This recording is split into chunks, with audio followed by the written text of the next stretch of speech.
তো আসসালামু আলাইকুম ভিউয়ার। আজকে আমরা দেখব যে কিভাবে বাইন্যান্স থেকে প্রথমে বিকাশ দিয়ে ডলার কিনতে হয়, এরপরে সেই ডলারটা কিভাবে আমরা কটেক্সে ডিপোজিট করব। তো অনেকেই বিকাশ দিয়ে বাইন্যান্সে আমরা ডলার বাই করতে পারি না, কারণ অনেক সময় আমরা এটা ভয়ে থাকি যে বাইন্যান্সের সেলার কি আমাদের টাকাটা মেরে দিবে, অথবা বাইন্যান্সের সেলার কি আমাদের সাথে প্রতারণা করবে। তো গাইজ, আমি আছি আজকে তোমাদের সাথে আকাশ, এবং পুরো ভিডিওটা আমি আজকে সম্পূর্ণ ডিটেলসে বুঝিয়ে দিব যে কিভাবে বিকাশ থেকে প্রথমে তুমি ডলার কিনবে এবং এরপরে সেই ডলারটা আমরা কটেক্সে ডিপোজিট করব। এর জন্য অবশ্যই যেটা করণীয়, বিকাশ এবং নগদ এবং রকেট সব কিছুতেই প্রসেসটা সেম, জাস্ট কিছু জায়গায় একটু ভিন্নতা আছে। যেমন যখন তুমি বিকাশ দিয়ে করবে তখন বিকাশ সিলেক্ট করে নিতে হবে, যখন নগদ দিয়ে করবে তখন নগদ দিয়ে সিলেক্ট করে নিতে হবে। ওকে, তো আমরা প্রসেসটা এখনই শুরু করে দিই। প্রথমে আমরা এখানে বাই অপশনে, অর্থাৎ আমাদের যে বাইন্যান্সের P2P অপশন আছে সেখানে চলে আসলাম, এবং এখান থেকে আমরা এখন যেহেতু ডলারটা বাই করব, তো এখন আমরা এখানে বাই অপশনেই থাকবো। যেহেতু এই যে আপনি উপরে এখানে দেখতে পাবেন যে এখানে বাই অপশন করা আছে। এরপরে আমরা এই অপশনটাতে সিলেক্ট করব অ্যামাউন্ট, অর্থাৎ আমরা কত টাকার ডলার কিনতে যাচ্ছি। তো আমি যদি এখানে আপাতত 1500 টাকা অ্যাড করি, ওকে, তারপর কনফার্ম করে দিলাম। এখানে এখন আমার 1500 টাকার মধ্যে যে সেলারগুলো অ্যাক্টিভ আছে তাদের একটা লিস্ট চলে আসে। কিন্তু আপনি যদি এখানে ফলো করেন, আপনি এখানে দেখবেন যে এখানে নগদ আছে, নগদ রকেট, নগদ। কিন্তু আমাদের কি লাগবে? বিকাশ। যেহেতু আমরা এখন আপাতত বিকাশ দিয়ে করবো, তো এখান থেকে এই যে এখানে যে পেমেন্ট লেখাটা আছে, ওকে, এই পেমেন্ট লেখাটাতে আমি এখানে বিকাশ সিলেক্ট করে দেবো। তো আপনি যদি নগদ ব্যবহার করতে চান তাহলে নগদ সিলেক্ট করবেন, বা রকেট ব্যবহার করতে চান রকেট সিলেক্ট করে নেবেন। ওকে, তো আমি এখানে বিকাশ সিলেক্ট করে নিলাম এবং এগেইন আমি কনফার্ম করে দিলাম। এখন দেখেন আমার কাছে এখানে একটা লিস্ট চলে আসে, যে সেলারগুলো বিকাশ থেকে আমাদেরকে ডলার বাই করার সুযোগ করে দিচ্ছে বা আমাদের কাছে ডলারটা সেল করছে, তাদের একটা লিস্ট চলে আসছে। তো এখন আমি এখান থেকে বাইয়ে একটা ক্লিক করব। ক্লিক করার পরে দেখেন এইখানে আমি এখন চাইলে 1500 বিডিটিও রাখতে পারি। যদি আমি চাই যে না, আমি $10 কিনবো, তাহলে কি এখানে ওরা এই যে আমি এখান থেকে ডলারও সিলেক্ট করে নিতে পারবো। আমি চাইলে বিডিটিও সিলেক্ট করতে পারবো, আমি চাইলে ডলারও সিলেক্ট করতে পারবো। ধরো আমি এখন আপাতত $10 কিনবো, তো এই জন্য আমি কী করলাম, $10 লিখে দিলাম। এখন দেখেন এখানে লিখে দিয়েছে ইউ পে 1258 বিডিটি, মানে আপনাকে 1258 টাকা পেমেন্ট করতে হবে $10 জন্য। তো ওকে, আমরা এখানে প্লেস অর্ডার করে দিলাম। এরপরেই আমাদের গুরুত্বপূর্ণ কিছু কাজ আছে, যেমন এর সাথে আমি আগে থেকে কিছু লেনদেন করেছি।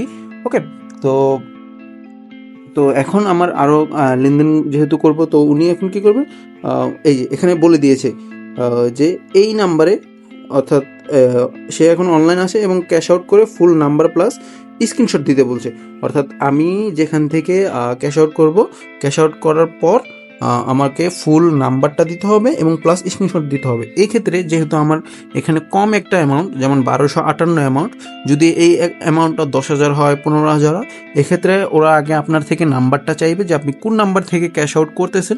সেই নাম্বারটা দিলে তারা আপনাকে কল করে ভেরিফাই করবে, যাতে অনেক সময় অনেক স্ক্যামার আছে যারা কিনা অন্যের বিকাশ থেকে টাকা এনে নিজেরা ডলারটা স্ক্যাম করে। তো তার এই পদ্ধতিটা যাতে না হয়, এইভাবে যাতে প্রতারণার শিকার না হয় মানুষ, এজন্য বাইন্যান্সের সেলাররা এটা কি করে, ফোন দিয়ে চেক করে যে আসলেই কি যে বাই করতেছে সেই কি টাকাটা পেমেন্ট করতেছে, নাকি অন্য কাউকে দিয়ে টাকাটা পেমেন্ট করায় তারা ডলারটা নিতেছে। কেননা এই ক্ষেত্রে কি হয়, ওরা ওদের বিকাশের নাম্বারটা দেয় না, যার ফলে যে টাকাটা পাঠাইতেছে সে আসলে বুঝে না যে আসলে আমি কার কাছে টাকাটা পাঠাইতেছি, বা আমি যে যার কাছে টাকাটা পাঠাইতেছি এটা তার বিকাশ নাম্বার না। এক্ষেত্রে যখন আইনগত কোনো ঝামেলা হয়, তখন ওই যে সেলার আছে সে হয়তো ঝামেলায় পড়ে, এই জন্য তারা কনফার্ম করে নেয়। তো অবশ্যই আপনি যখন বাই করবেন, অর্থাৎ যখন ডলারটা বাই করবেন, তখন অবশ্যই চেষ্টা করবেন নিজের বিকাশ থেকে দিতে, এবং তারা যদি আপনার থেকে নাম্বার চায় আপনি নাম্বারটা দিবেন এবং কল করলে আপনি পেমেন্টটা কনফার্ম করবেন। ওকে, তো আমি এখন এখান থেকে নাম্বারটা নিয়ে নিব। শুধু আমি জাস্ট নাম্বারটা নিয়ে আমার কপি করে নিব। ওকে, আমি এখানেই করতেছি আর কি, জাস্ট দেখানোর জন্য আপনাদেরকে। এই যে এটা হলো নাম্বার, ঠিক আছে। তো আমি এখানে ওকে আবার সেন্ড করে দিলাম যে ভাই এটাই, উনি হয়তো দেখে কনফার্ম করলে করবে, না করলে নেই। বাট এইখানে কিন্তু উনি এটাই দিয়ে রাখছে। আবার এই যে এইখানেও কিন্তু এই যে দেখেন বিকাশ ওয়ালেট নাম্বার দেওয়া আছে। আমি চাইলে এখান থেকে কপি করে আমি সোজাসুজি বিকাশে চলে যেতে পারি। ওকে, আমি এখন বিকাশে এসে বললাম, আমি আমার বিকাশে লগ ইন করে নিচ্ছি। এরপরে হলো আমি ক্যাশ আউটে ক্লিক করবো। ও যেহেতু ক্যাশ আউট দিয়েছিল, এই যে আমি ক্যাশ আউট, এই ক্ষেত্রে ও সেন্ড মানিও করতে পারে, বলতে পারে যে আপনি সেন্ড মানি করেন। আর সেন্ড মানি করলে তখন এক্সট্রা চার্জটা সহ আপনাকে দিতে হবে, যে ক্যাশ আউটের চার্জ ও কল করে বলে দিবে যে এত টাকা চার্জ দেন, তো ওই চার্জটা সহ দিতে হবে। যেহেতু আমাকে এখানে ক্যাশ আউট করতে বলছে, তাই আমার যেই টাকাটা ওখানে লেখা আছে সেই টাকাটাই দিব। আর যদি সেন্ড মানি করতে বলে, তাহলে এই যে দেখেন আমার এখন একটা চার্জ কাটতেছে, এই চার্জটাকেও অ্যাড করে আপনাকে সেন্ড মানিতে দিতে হবে, কিন্তু সেটা সে বলে দিবে যে আপনাকে আসলে কত টাকা দিতে হবে। এরপর আমি পেমেন্টটা কনফার্ম করে দিলাম। সরি, আমি ভুল পিন দিয়ে ফেলেছি একবার। এই যে ওকে, এখন আমি এটার একটা স্ক্রিনশট নিব। ওকে, এখন এটার একটা আমি স্ক্রিনশট নিব এবং যে আমার নাম্বারটা সহ আমি বাইন্যান্সে এই যে দিয়ে দিব। তবে এইখানে আমাদের সর্বগুরুত্বপূর্ণ যে কাজ সেটা হলো এই যে ট্রান্সফার নোটিফাই সেলার, এই অপশনটাতে যদি আপনি ক্লিক না করেন তাহলে আপনি কখনোই পেমেন্টটা পাবেন না। ওকে, এইটা সর্বোচ্চ গুরুত্বপূর্ণ একটা জিনিস। এই যে এখন আমি কি করব, আমার এই যে ইয়াটা দেখো, আমি ট্রান্সফার দেওয়ার সাথে সাথেই চলে আসছে, মানে উনি বুঝে গেছে যে টাকাটা আমি পেমেন্ট করছি, আর সেজন্যই উনি টাকাটা আমাকে মানে ডলারটা দিয়ে দিছে। আমার স্ক্রিনশটও দেওয়ার প্রয়োজন পড়ে না, এক্সট্রা করে নাম্বারটাও দেওয়ার প্রয়োজন পড়ে না। এরপরে আমরা যেটা করব, এখন আমরা চলে যাব আমাদের কটেক্সে। যে দেখেন আমার আগে এখানে $20 ছিল, এখন কিন্তু এখানে $30 হয়ে গেছে। এরপর আমরা চলে আসছি আমাদের কটেক্সে।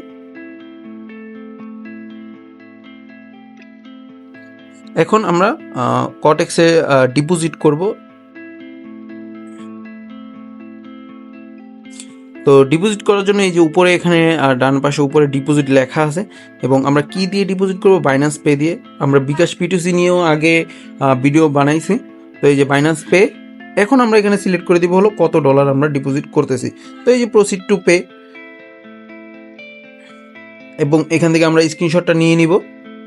এবং সরি, এটা না, আমাদের এখন যেতে হবে হলো বাইন্যান্সে। বাইন্যান্সে এই যে উপরের কোনায় এখানে স্ক্যানার অপশন আছে, এই স্ক্যানার অপশনটাতে আমি আমার আপলোড কিউআরটা করে দেব। ওকে, এখান থেকে যে আমি স্ক্রিনশটটা নিয়েছি, একটু লোডিং হচ্ছে। এই যে এই স্ক্রিনশটটা আমি আমার প্রথমে যে স্ক্রিনশটটা, এটা পুরোটাই আমি দিয়ে দিব, ও অটোমেটিকলি ক্যাচ করে নিবে।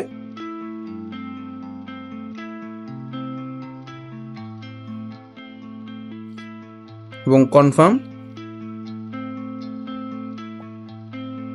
করার পর এখানে আপনার যে ভেরিফিকেশন প্রসেসটা আছে সেটা করতে হবে, অর্থাৎ জিমেইলে কোড গেলে বা আপনার যে অথেন্টিকেশন অ্যাপটা আছে, ঠিক আছে, ওইটাতে একটা যে কোড, ওয়ান টাইম কোড থাকে, সেগুলো আপনাকে পেস্ট করতে হবে। তো আমি আমার অ্যাপসে চলে আসছি এবং আমি এখান থেকে আমার কোডটা নিয়ে সরাসরি বাইন্যান্সে পে করে দিব।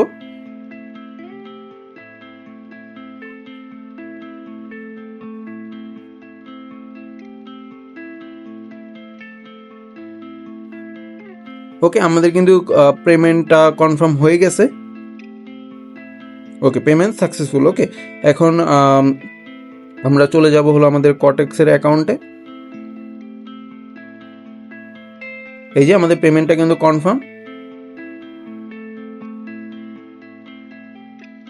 এবং সাকসেসফুলি আমাদের কিন্তু পেমেন্টটা অ্যাড হয়ে গেছে কটেক্সের অ্যাকাউন্টে।